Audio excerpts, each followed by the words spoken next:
Avez-vous déjà ressenti, au cœur de la nuit ou dans le tourbillon de vos pensées, ce doute poignant, Dieu m'entend-il vraiment?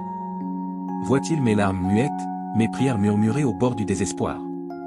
Cette interrogation traverse les siècles, ancrée dans l'âme humaine. Pourtant, nous voici, portés par une certitude, Dieu écoute, et plus encore, il répond. La Bible nous l'affirme dans le psaume 34, 17, les justes crient, et l'Éternel entend, il les délivre de toutes leurs angoisses. Ce n'est pas une simple image poétique, mais une promesse vibrante, une réalité tangible. Dieu se penche du ciel pour déclarer, j'ai entendu, je suis là. Comme l'a dit Billy Graham, Dieu n'est jamais loin, il est aussi proche que votre prochaine prière. Ces mots résonnent parce qu'ils nous rappellent une vérité souvent éclipsée par le tumulte de la vie, Dieu n'est pas une idée vague ou une force distante. Il est un Père aimant, attentif au moindre soupir de notre cœur. Peut-être regardez-vous cette vidéo parce que vous avez prié, il y a des jours, des mois, voire des années, sans voir de réponse. Le silence de Dieu peut sembler un abandon, mais sachez-le, ce silence n'est pas un refus. Souvent, il est une préparation. Ésaïe 65, 24 nous donne de l'espoir, avant qu'ils m'appellent, je répondrai, ils parleront encore, et je les exaucerai. Ce verset révèle un Dieu qui ne se contente pas d'écouter, mais qui devance nos besoins, nos doutes, nos peines. Il n'est pas surpris par vos luttes, il est déjà là, prêt à agir avant même que vous ne formuliez votre demande. Billy Graham enseignait que Dieu répond aux prières de 3 façons, oui, non, ou attends. 1. Oui, peut apporter un soulagement immédiat, comme une charge qui s'allège. 1. Non, nous protège de dangers que nous ne voyons pas encore. Et 1. Attends, n'est pas un retard, mais un temps de modelage, où Dieu nous prépare non seulement à recevoir une bénédiction, mais à être transformés.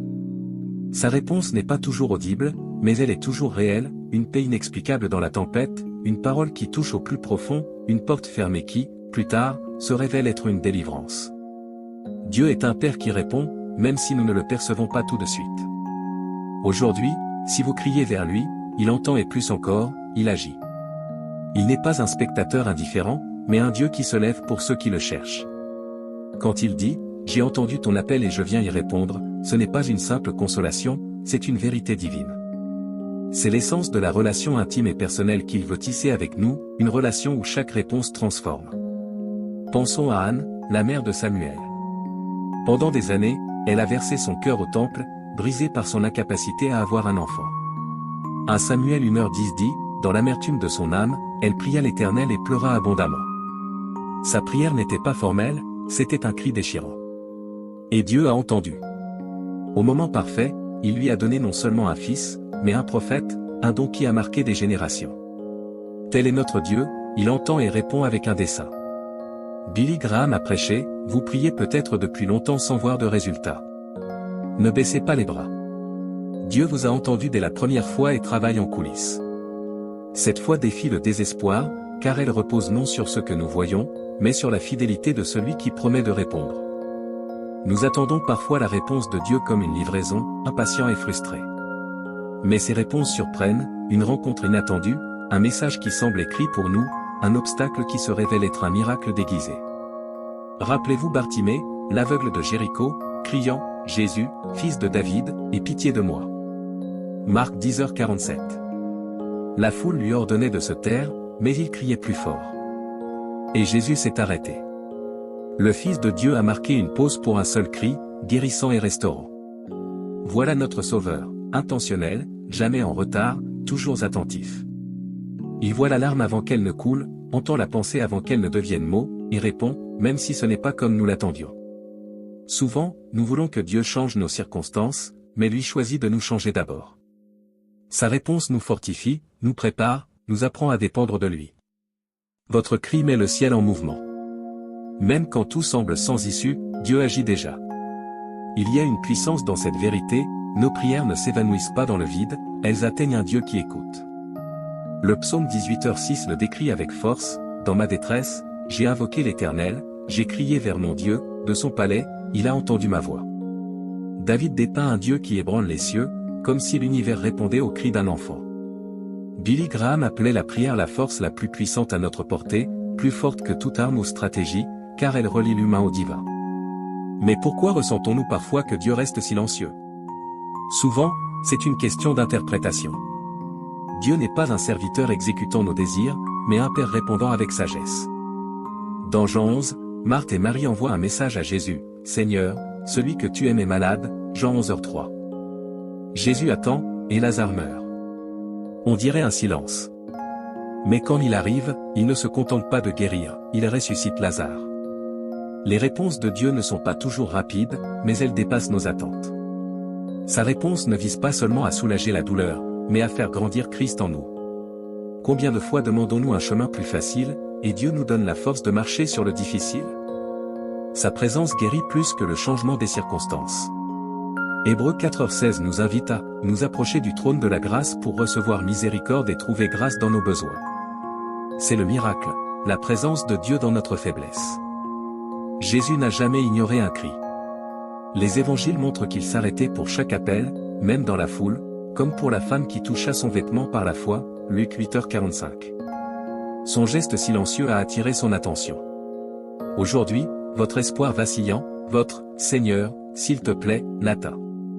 Il répond par sa parole, son esprit, ou une paix qui dépasse l'entendement, Philippiens 4h7. Billy Graham disait, « Même quand vous ne sentez pas Dieu, il agit. Même sans entendre sa voix, il parle. » Votre prière n'a pas disparu, elle résonne au ciel, et la réponse arrive. Parfois, c'est une paix discrète, un moment où l'âme s'apaise, comme si le ciel touchait la terre. Jésus promet, « Je vous donne ma paix. » Que votre cœur ne se trouble point, Jean 14h27. Cette paix n'est pas l'absence de problème, mais la présence de Dieu au milieu d'eux. Pensons à Paul, suppliant 3 fois pour que son « écharpe dans la chair » soit ôtée, 2 Corinthiens 12, 7-9. La réponse de Dieu? Ma grâce te suffit. Paul a compris que la réponse n'était pas la délivrance, mais une force dans la faiblesse. Dieu voit au-delà du présent, répondant avec l'éternité en vue. Vos luttes actuelles sont le terrain où sa réponse se forme. Le psaume 40, 1-2 déclare, « J'ai espéré en l'Éternel, et il s'est incliné vers moi, il a entendu mes cris. Il m'a retiré de la fosse. » Le cri précède l'attente, puis vient la réponse. Dans l'attente, Dieu nous façonne. Ne perdez pas espoir, son délai n'est pas de l'indifférence, mais un dessein, préparant sa gloire. Les réponses de Dieu sont souvent subtiles, une parole douce, un changement discret, une personne envoyée au bon moment. Élie, épuisé sur le mont Horeb, attendait Dieu dans le vent ou le feu, mais il est venu dans un « murmure doux », 1 Roi 19h12. Dieu n'a pas besoin de crier, il parle avec tendresse au cœur brisé. Parfois, sa réponse, c'est vous devenant une réponse pour autrui. Votre prière pour une direction peut vous mener à guider quelqu'un. Dieu a répondu à la famine par Joseph, au cri d'Israël par Moïse, aux ténèbres du monde par Jésus. Aujourd'hui, il peut répondre à un besoin à travers vous. Jésus a dit, « Priez le maître de la moisson d'envoyer des ouvriers » Matthieu 9h38. Votre cri déclenche un mouvement céleste et terrestre. Dans Exode 33, 14, Dieu promet à Moïse, « Ma présence ira avec toi, et je te donnerai du repos. » Moïse ne voulait pas de promesse sans la présence de Dieu, car elle est la réponse ultime. Billy Graham disait, « La prière ne change pas Dieu, elle nous change. Elle nous rapproche de son trône, où tout s'éclaire. » Dieu répond par le pardon, la restauration, un nouveau départ. Il entend les imparfaits, les brisés, les faibles. Psaume 34, 18 promet, « L'Éternel est près de ceux qui ont le cœur brisé. » Ce n'est pas la perfection qu'il cherche, mais la sincérité. Dans Genèse 16, Agar, abandonnée dans le désert, rencontre le Dieu qui voit. Elle l'appelle « le Dieu qui me voit », Genèse 16h13, non par théologie, mais par expérience. Dieu répond à sa douleur avec une promesse. Même ses corrections sont empreintes d'amour, nous ramenant à son dessein. Jérémie 29, 12-13 proclame, « Vous m'invoquerez, et je vous exaucerai. Vous me chercherez, et vous me trouverez, si vous me cherchez de tout votre cœur. » C'est une invitation éternelle, appelez, et il répond, cherchez, et il se laisse trouver. Même dans le silence, priez, croyez, car le Dieu qui entend est fidèle à agir. Votre prière aujourd'hui peut être simple, merci, Seigneur, de m'entendre. Cette certitude change tout, apportant réconfort, courage, et espoir. Si votre cœur est lourd, sachez que vous n'êtes pas seul. Dieu a entendu, et il vient avec grâce, vérité, et amour, avec des réponses qui dépassent vos demandes, car il connaît vos besoins. Prions ensemble, Père Céleste, merci d'être le Dieu qui entend. Avant même que nous parlions, tu connais nos cœurs. Nous prions pour chaque âme ici, qui crie pour du réconfort, une direction, une guérison. Que ta paix inonde leur cœur, ta force soutienne les faibles, ton espoir ranime les désespérés.